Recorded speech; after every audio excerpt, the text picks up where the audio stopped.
Yo lo había trabajado en un trabajo de investigación con el cual obtuve no la tesis de Derecho de la Empresa, como lo ha dicho el presentador, sino como la maestría en Gestión Pública, en la cual he tratado de equiparar lo que viene a ser el sistema administrativo con el sistema de administración de justicia. Miren, en un sistema administrativo cualquiera existen los funcionarios, los servidores, los empleados públicos. Y todo funcionario se debe a una comunidad, a la ciudadanía, a la población, a las necesidades que tiene el pueblo. Si el ciudadano tiene necesidad de agua, los funcionarios tienen que proveerla a través de procesos en los cuales se van a organizar a través de instituciones para darle un producto. Es decir, tienen necesidad de agua, los funcionarios que trabajan en las empresas prestadoras del servicio de agua se van a organizar a través de procesos y van a dar este producto que es el agua, o el servicio de agua potable. Y ello va a traer consigo resultados positivos porque la ciudadanía se va a sentir satisfecha que están cumpliendo precisamente con lo que ellos demandan. Este es el círculo de un sistema administrativo por gestión de resultados. Pero el sistema de administración de justicia penal yo también considero de que puede ser aplicable, y me explico cómo. Primero porque cualquiera de nosotros saliendo el día de hoy de este auditorio a la calle puede sufrir un crimen, es decir, podemos ser víctimas de un delito, ya sea como agraviado, ya sea que a una persona luego es imputada o sindicada como autor de un crimen. Y para ello tienen que haber funcionarios públicos que atiendan esta situación, esta necesidad, esta demanda precisamente de una respuesta frente al crimen, ya sea la policía en primer orden, la fiscalía o un juez. Y estos funcionarios se van a tener que organizar en lo que se conoce como el proceso penal a través de un procedimiento en donde se va a respetar los derechos y las garantías. Y el producto, miren ustedes señores, el producto va a ser finalmente una condena o una absolución. Ahora está bien que eso tiene que traducirse en un valor, que es alcanzar justicia, porque si ese ciudadano que ha sido sindicado o ese agraviado que ha sido víctima del delito no siente que la resolución o el producto de ese proceso le ha permitido alcanzar o llegar al valor justicia, no hemos podido satisfacer toda esta cadena de procesos. Bien, y acá viene un punto a debate y que no es para discrepar con los señores abogados, defensores que cumplen un rol muy importante. Pero ¿cuál es el resultado que busca el abogado defensor? Es algo que a mí me llevó a realizar este trabajo de investigación, basado en lo que es la gestión de resultados. ¿Cuál es el resultado que busca el abogado defensor? Miren, este es el escenario el esquema del proceso penal como lo he planteado. El abogado defensor va a buscar la materialización de este valor justicia, o el abogado va a centrar su actividad en el producto del proceso, en lograr una resolución judicial favorable a sus intereses. Si esa resolución, ese producto, tal como lo estoy planteando, es mi punto de vista, es una absolución y esta se equipara o se traduce en lo que es el valor justicia, bienvenido sea. Sí, pues lamentablemente el procesado no habían pruebas y lamentablemente se condujo el proceso penal y se lo absolvió precisamente por insuficiencia. Pero ¿qué sucede si hubo una mala actividad, un mal desempeño de la Fiscalía? Y lamentablemente el juez se ve impedido de establecer una decisión condenatoria. Y el abogado logra su producto, lo que fue en busca de, es decir, la absolución. Esa decisión, ese producto, ese resultado, lamentablemente no es justo, pero al abogado no le interesa. El abogado lo que va a buscar es precisamente el primer producto como lo he presentado. Entonces, esta es la diferencia con un fiscal. ¿Cuál es lo que va a buscar o va a perseguir el fiscal? Eso yo lo dejo en pregunta. Bien, y entonces, siguiente pregunta. ¿Cuál es el método que tenemos para resolver precisamente el conflicto producido por el delito? Miren, estoy corriendo, los distintos sistemas procesales: acusatorio, convencer o persuadir; inquisitivo, buscar la verdad histórica; mixto, verdad procesal. ¿Por qué me he centrado acá? Porque no podemos definir nuestro sistema procesal hasta ahora.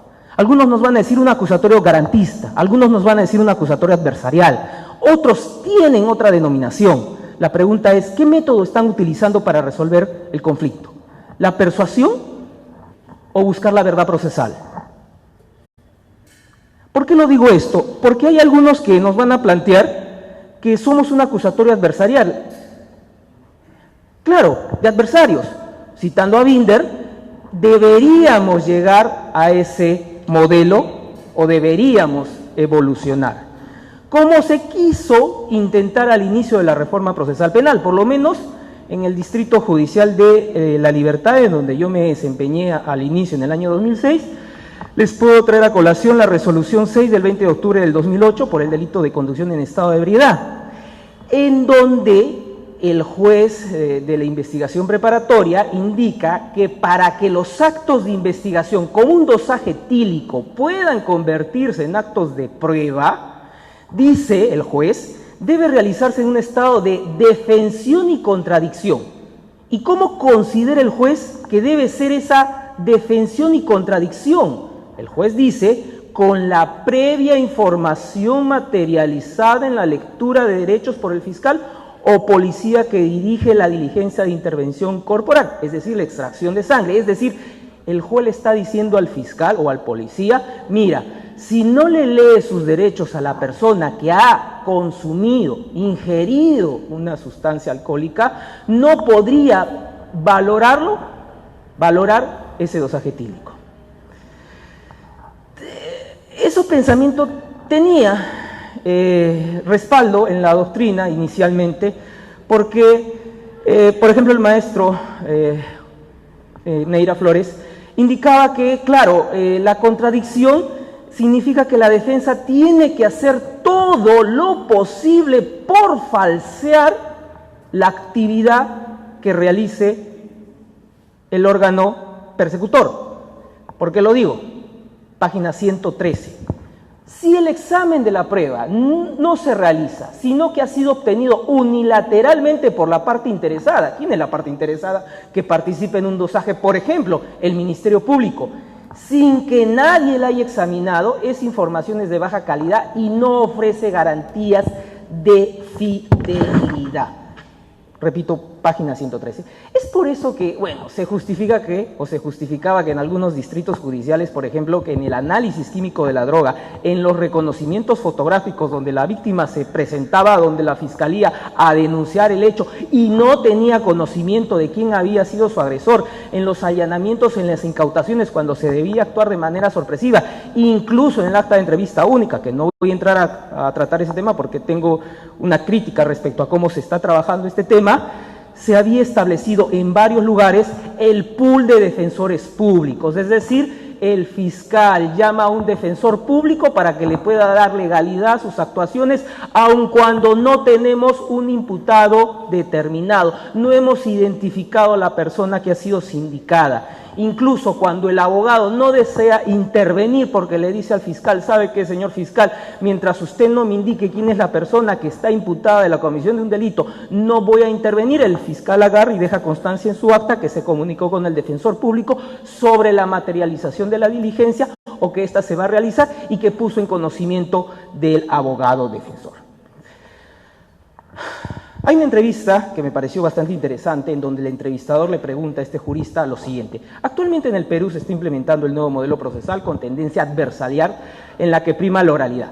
En ese sentido, resulta que los que tienen mayor capacidad económica contratan a los mejores abogados que tienen mayor capacidad argumentativa, retórica, por lo cual convencen sin que les asiste muchas veces la razón. Pregunta: ¿eso le parece alcanzar una adecuada justicia? Quien responde es Manuel Atienza. Y él dice, no, pues naturalmente que no, respecto al sistema contradictorio, la oralidad, lo que se ha ido formando en Latinoamérica es un mito. Si uno piensa en el modelo de justicia penal de Estados Unidos, francamente está bastante lejos de servir como modelo. Yo diría que la justicia penal en los Estados Unidos tiene poco de justicia, ya que en muchísimos aspectos es sumamente brutal, desigualitaria, etcétera. ¿Y cuántos no nos hemos capacitado en organizaciones las cuales tienen un patrocinio de intereses norteamericanos? Entonces, somos un acusatorio semiadversarial. Miren, nos estamos olvidando que el fiscal tiene un deber de objetividad y que el Tribunal Constitucional en la sentencia 3245-2010 del 13 de octubre del 2010 indicaba que la actividad del fiscal parte de la presunción de constitucionalidad y legalidad de los actos de investigación del Ministerio Público. Esta es una presunción juris tantum, por lo tanto, tiene que ser desvirtuada por la defensa. Es la defensa que le tiene que decir al fiscal, oye, obraste mal. Tiene que denunciar al fiscal ante el juez sobre la arbitrariedad que está actuando. Si no lo realiza, se entiende que los actos que está realizando el fiscal son constitucionales y legales. Y miren, resoluciones contradictorias que ocurrieron en La Libertad, precisamente en el año 2008. En la Sala Penal de Apelaciones, esta resolución del 30 de junio del 2008, la toma de huellas dactilares del imputado se llevó sin la presencia del representante del Ministerio Público, pero sí se llevó con el abogado defensor. Sin embargo, la Sala indica de que no se puede dar legitimidad a la referida diligencia porque quien no estuvo en ese acto era el representante del Ministerio Público. Y lo que sucedió en la ciudad de Moquegua, donde tuve la oportunidad también de elaborar, ya nos marca más o menos el sentido de lo que quiero exponerles. Es la resolución 2 del 5 de julio del año 2010, en el expediente 139-2010, en donde señala la Sala: el Ministerio Público puede recurrir incluso a favor del imputado. El fiscal puede hacerlo aun cuando no le afecte directamente, ello atendiendo a su calidad de defensor de la legalidad y defensor de los derechos del ciudadano. Claro, el juez me dio la razón, no le dio la razón a la otra parte, pero lamentablemente la decisión del juez está inmotivada, no tiene una debida motivación y está afectando el debido proceso. Por lo tanto, considero que esta decisión sí afecta a la persona que está siendo investigada y por lo tanto, como defensor de la legalidad, defensor de los derechos del ciudadano, interpongo un recurso de apelación, incluso en contra de mi propia pretensión. No lo digo yo, lo estableció la Sala Penal de Apelaciones el 5 de julio del año 2010. Claro, el derecho comparado nos va a decir, como lo citan los chilenos María Inés Jorvis Lenón y Julio López Masle, esta es una ficción típicamente inquisitiva, el de establecer una tarea neutral y objetiva e imparcial del Ministerio Público, porque no se puede pedir a quien tiene que establecer el delito y la responsabilidad penal también que pueda valer a favor del imputado. Entonces, yo les hago la siguiente pregunta: ¿somos o no un sistema adversarial? Y les pongo a la vista esta imagen, bastante recordada por lo visto. Expediente 4134, 2015, del 20 de diciembre del 2015, es un delito de violencia contra la autoridad, en donde se aprueba el acuerdo de terminación anticipada que llega el Ministerio Público con la defensa y por el cual le imponen a la ciudadana 6 años y 8 meses de pena privativa de la libertad. 20 de diciembre de 2015. El 23 de diciembre de 2015, 3 días después, el juez tiene que resolver un pedido de nulidad de la propia persona que se había acogido a la terminación anticipada. Y dentro de los fundamentos que señala, y que los he recogido en la parte pertinente de esta resolución, en el fundamento primero, es que esta persona se le ha hecho aceptar la responsabilidad absoluta de los cargos, sin tener en cuenta que había sido asesorada ineficazmente por su anterior abogado defensor, que no tenía conocimiento y destreza de la materia, lo que conllevó a una afectación del ejercicio de su derecho de defensa y al debido proceso. ¿Qué resuelve el juez? El juez en el considerando sexto dice, mire, señor solicitante, en el desarrollo de la audiencia se llevó a cabo en estricto cumplimiento a lo establecido en la norma adjetiva antecitada, se refiere a la terminación anticipada, observando el desarrollo de la diligencia de los principios procesales que rigen el modelo procesal acusatorio adversarial. Pregunto, un juez que está observando a la persona que se está acogiendo al proceso o al procedimiento de la terminación anticipada, puede, a pesar de ese consenso que ha llegado con la Fiscalía, oponerse. Pregunto, ¿pudo esta materia o este hecho ser materia de debate en un probatorio, en un juzgamiento, en donde la persona acusada por la Fiscalía diga o señale que en efecto tuvo esa reacción producto de que tenía un problema, digo yo, simplemente estoy suponiendo, de un tema nervioso, producto precisamente que había sido víctima de algún tipo de abuso policial anterior, que ante un nivel de inseguridad que se vive en la ciudad de Lima, tuvo una reacción y probablemente el abogado defensor plantear un tipo de causal de justificación incompleta para por lo menos lograr una pena atenuada en un juzgamiento. Bien, la Corte Suprema al respecto nos señala que sí somos un sistema acusatorio adversarial,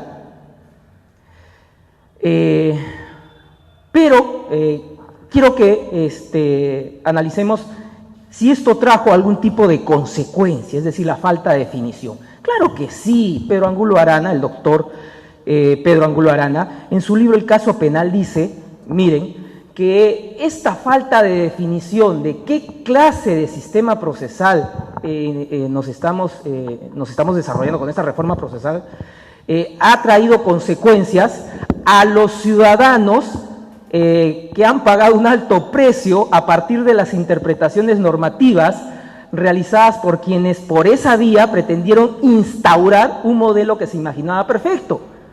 Está refiriéndose a los primeros distritos judiciales en los cuales se aplicó la reforma procesal penal.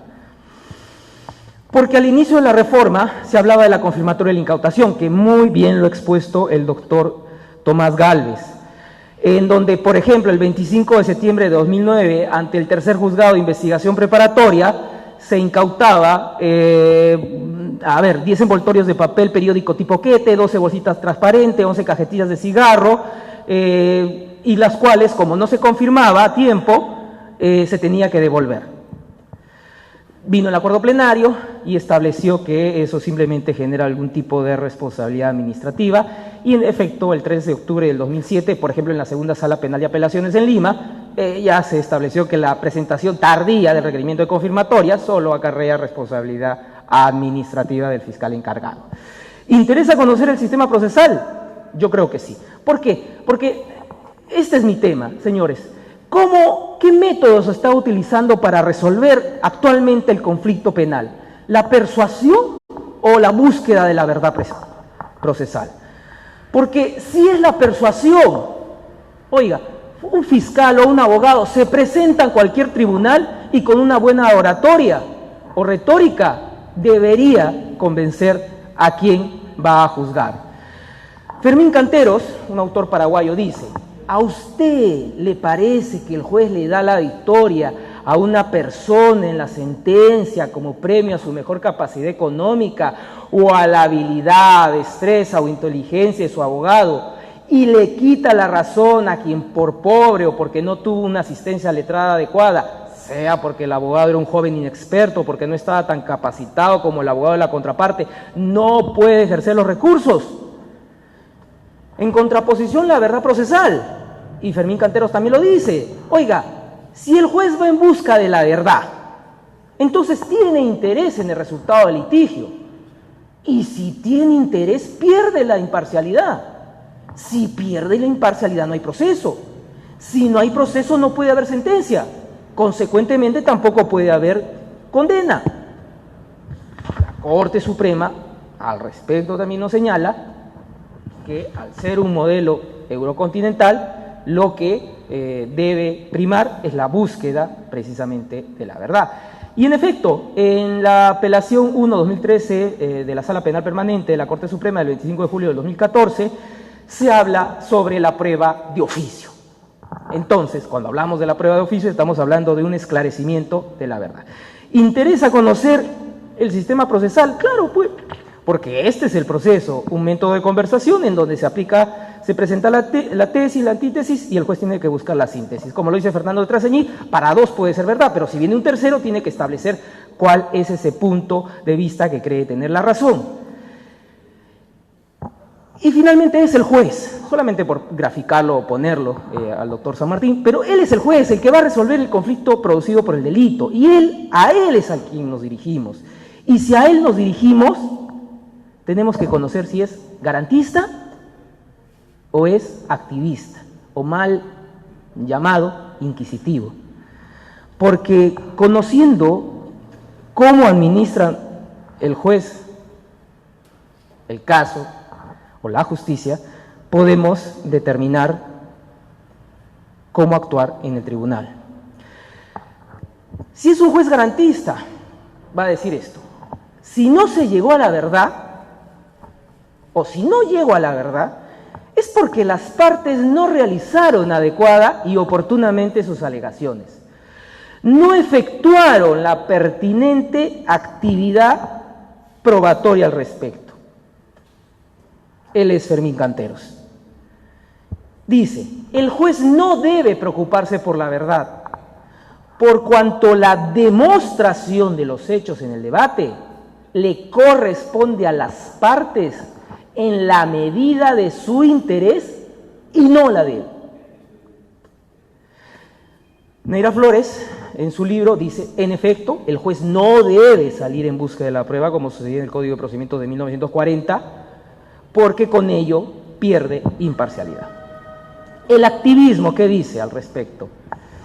La eficiencia del proceso significa que el juez ha encontrado la verdad, aun cuando una de las partes no haya colaborado en su búsqueda o haya intentado que no se alcance, ya que con esa verdad se podrá hacer justicia en el caso concreto.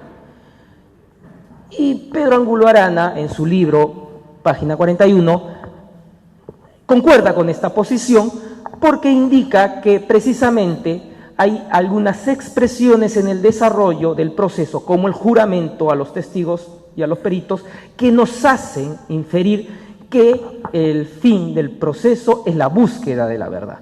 Claro, la doctrina extranjera, Alvarado Belloso, nos indica de que no, estos puntos de vista deforman el acusatorio porque dan órdenes de cómo debería el fiscal investigar.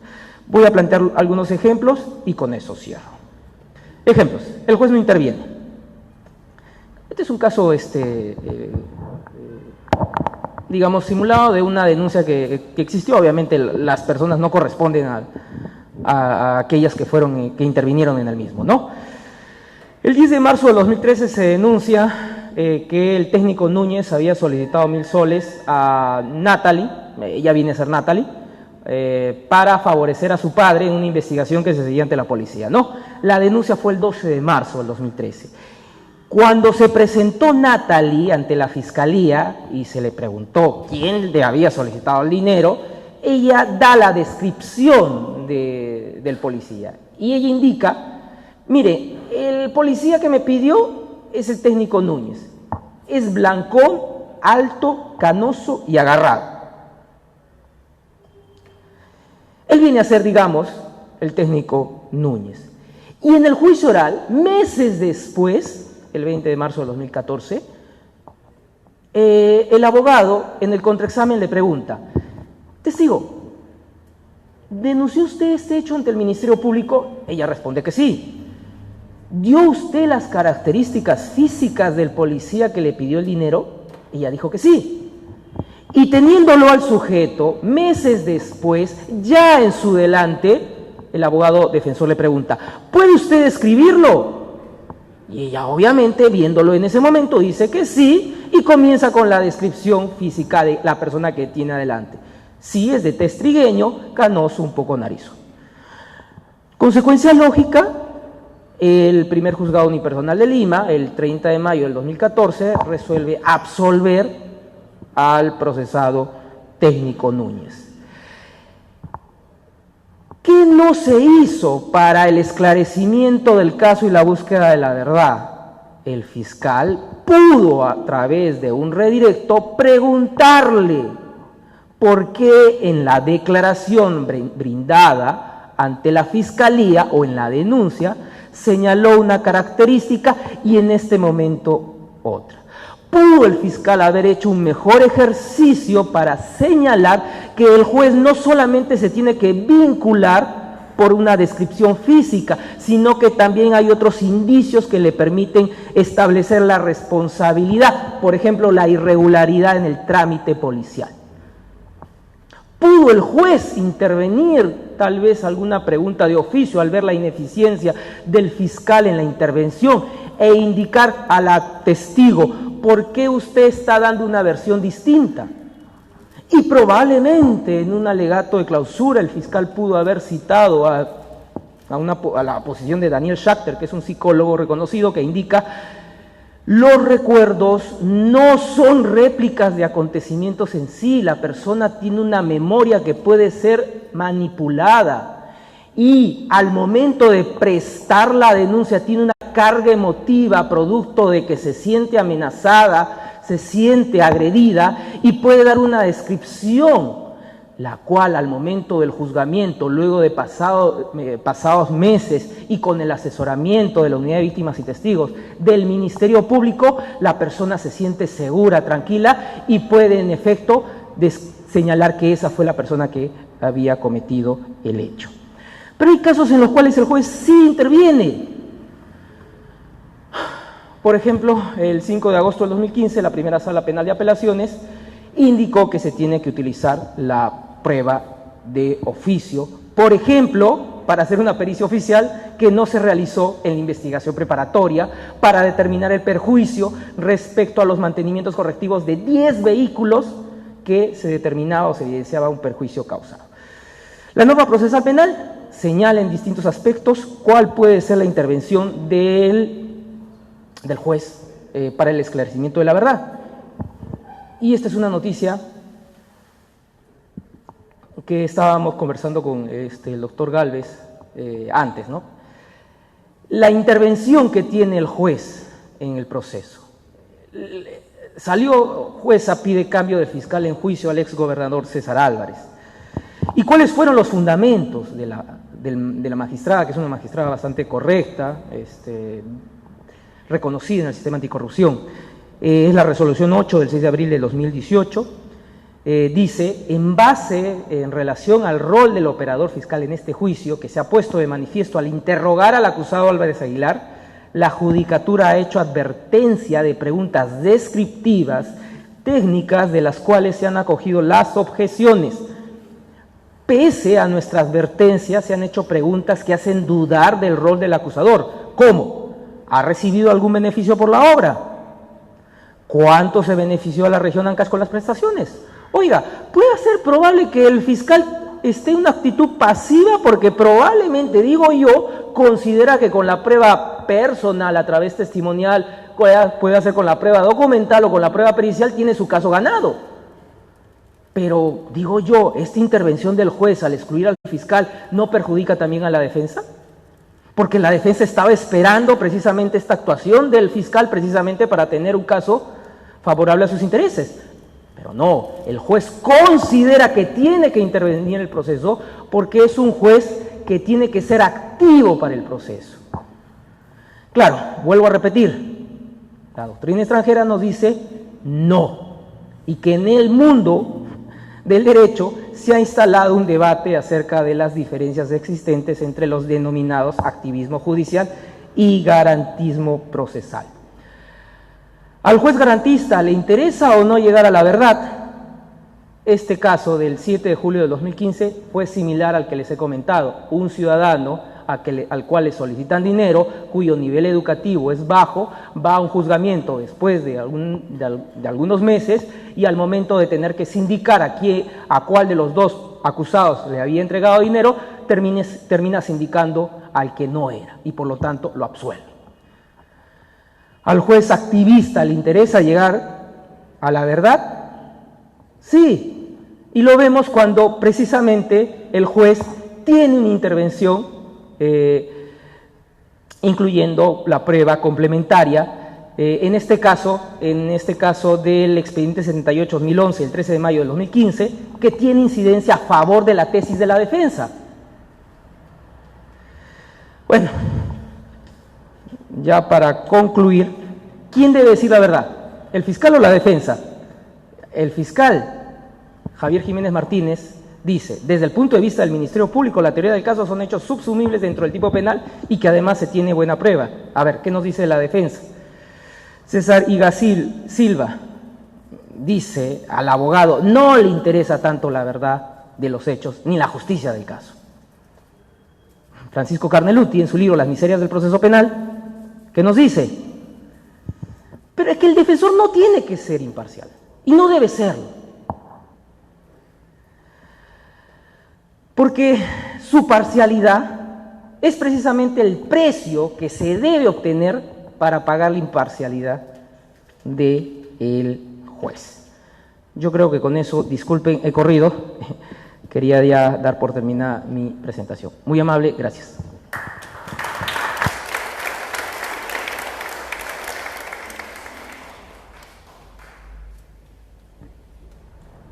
¿Habrá una pregunta? Sí. Ya, a ver un momentito.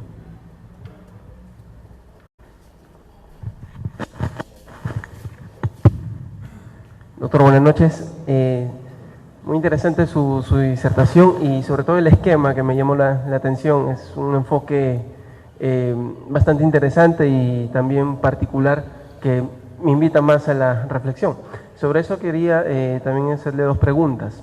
Usted señaló que, según el esquema, trasladando los conceptos de la gestión pública por resultado al proceso penal, hay una cadena de actividades que deben cumplir los funcionarios. En esa secuencia, usted vincula el producto, que sería la sentencia condenatoria o absolutoria, y luego la justicia, ¿no? Según ese esquema, ¿cuál sería la ubicación o el valor que tendrían ya en relación al proceso penal las decisiones de abstención de investigación,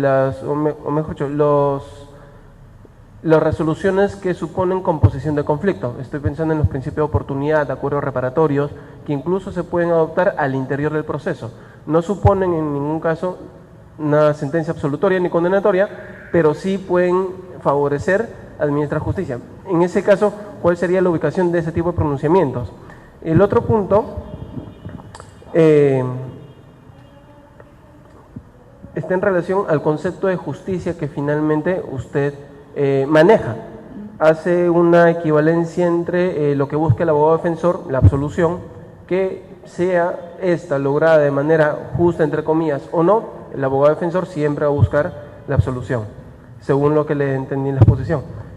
¿Cómo se graficarían los casos en donde, digamos, dentro de la teoría del caso, el abogado defensor busca no necesariamente una absolución, pero sí obtener una pena más benigna para el patrocinado? Y frente a esto, ¿cómo es que se equipararía, digamos, el interés del abogado en conseguir esta justicia frente al interés del fiscal, que por lo que usted también señaló, el fiscal está obligado al deber de objetividad, están prácticamente en situaciones distintas? ¿Cómo es que podría equipararse ambos roles del abogado y del fiscal dentro de un concepto de justicia? Bueno, es algo que nos puede dar algunas luces sobre ese tema. Claro, siempre, por eso lo había anunciado, es un tema polémico. Esto yo lo presenté precisamente para optar el título de magíster en gestión pública. y precisamente es más difícil ver a un magistrado, juez o fiscal entrando en estos campos de la administración o la gestión, y entonces traté, ¿no?, digamos, de hacer una equivalencia entre lo que es un sistema de administración en general, como lo que he planteado, con lo que es nuestro sistema de administración de justicia, que finalmente lo que va a buscar el ciudadano es justicia. Cómo lo puede interpretar, cómo podamos brindarle ese valor, ya sea resarciéndolo, ya sea absolviendo al declarando al culpable, absolviendo a quien no tiene responsabilidad. Tú ya me pones a un nivel, digamos, en el cual yo tendría que indicarte qué pasaría, por ejemplo, cuando hay una decisión de principio de oportunidad, cuando hay no sé, un sobreseimiento, cuando hay un acuerdo reparatorio. Finalmente ya serían otras categorías, pero lo que a mí me interesa es precisamente cuál es el producto por el cual tú en esa relación le estás otorgando al ciudadano. Claro está, yo simplemente, a manera de polemizar, y siempre planteando, porque un trabajo de investigación es eso, precisamente plantear tesis, yo desarrollo esa cadena y le digo a mis evaluadores, ¿cuál es lo que estamos buscando? Justicia. Bien, la pregunta es, ¿un abogado defensor busca eso finalmente? Bueno, Carneluti indica de que no es, o sea, busquemos, él dice, parcialidad.